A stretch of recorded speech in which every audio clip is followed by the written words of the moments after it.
लाडक्या बहिणींचे 2100 रुपये करणार असं आश्वासन उपमुख्यमंत्री एकनाथ शिंदेने दिले। मी जे बोलतो ते करून दाखवतो असं ते म्हणाले। आज माझ्या लाडक्या बहिणींची योजना सुरू झाली। मुख्यमंत्री माझी लाडकी बहीण योजना आम्ही केली, त्याला विरोध केला।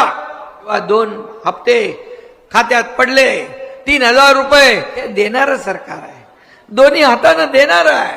तुम्हाला मी सांगतो, तुम्हाला आता पैसे वाढवतोय आम्ही आता त्या बहिणींना 1500च्या ऐवजी 2100 रुपये। ही देना बँक आहे, लेना बँक नाही। हे हप्ते घेऊन जेलमध्ये जाणार सरकार नाही, हे माझ्या लाडक्या बहिणींच्या खात्यात हप्ते भरणार सरकार आहे। आमच्या बहिणींचे पैसे थांबू नये आणि विरोधक तिथं मांजर आडवं घालू नये म्हणून आम्ही हप्ता पण तुमच्या खात्यात जमा होईल हा विश्वास या ठिकाणी तुम्हाला देतो।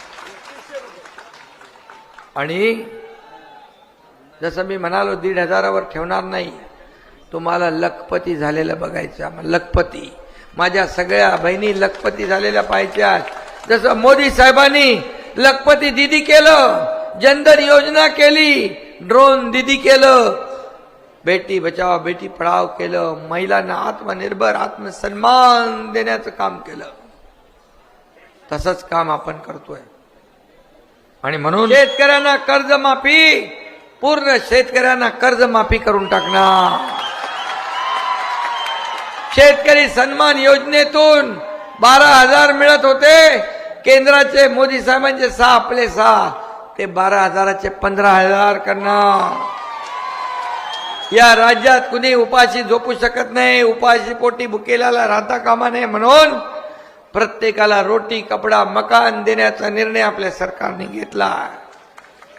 वृद्धांना ज्येष्ठांना पेन्शन योजना 1500ची 2100 रुपये आपण करतोय।